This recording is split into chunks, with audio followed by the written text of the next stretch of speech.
Assalamualaikum warahmatullahi wabarakatuh.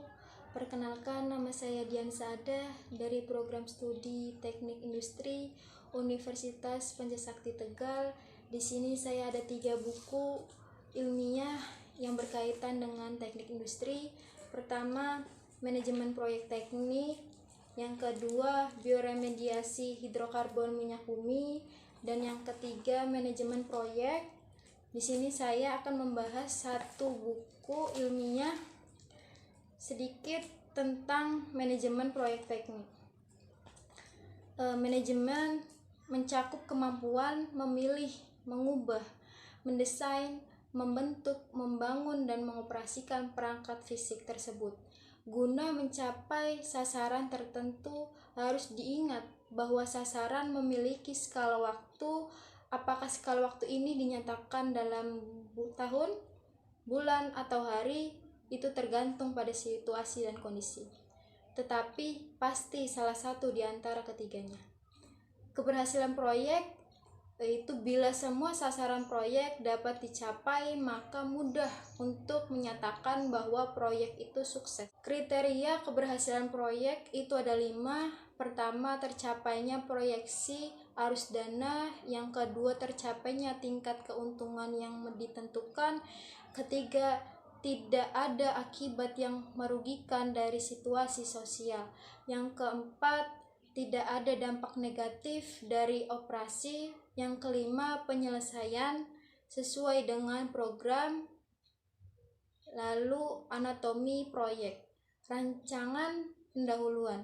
Suatu rancangan pendahuluan perlu dibuat sehingga biaya dapat diketahui. Untuk mengetahuinya itu ada 2. Pertama, sasaran harus dirumuskan dan terperinci telah dipertimbangkan. Dan yang kedua, dapat mengetahui sejumlah modal, bahan-bahan yang diperlukan, dan ketepatannya memadai. Rancangan pelaksanaan. Banyak orang yang mulai terlibat menekankan pentingnya kecepatan.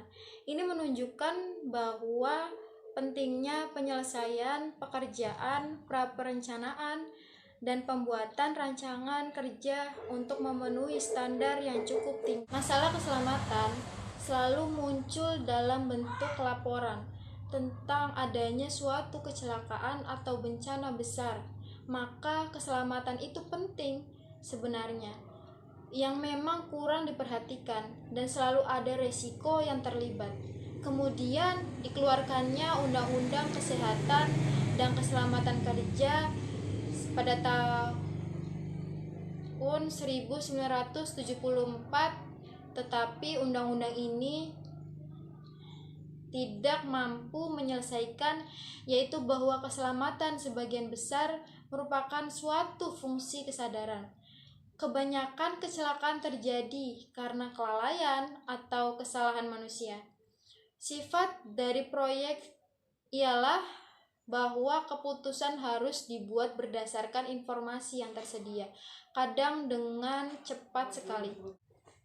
Tapi jangan dilakukan dengan seenaknya saja. Jika keterangan statistik tentang kecelakaan dapat membantu mendapatkan keputusan-keputusan yang menarik. Kebutuhan manajemen.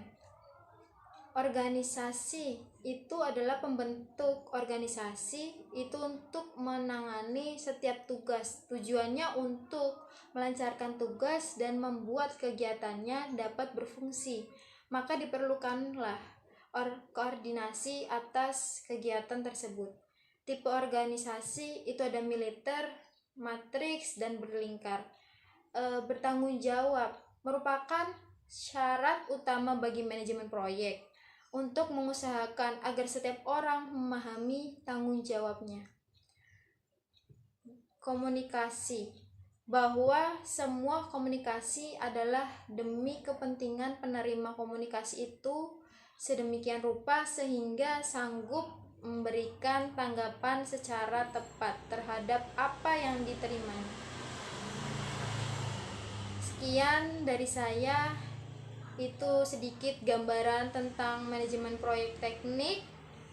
Jika ada kesalahan, Mohon maaf karena itu sifatnya manusia dan yang sempurna hanya milik Tuhan. Terima kasih atas waktunya. Sekian dari saya. Wassalamualaikum warahmatullahi wabarakatuh.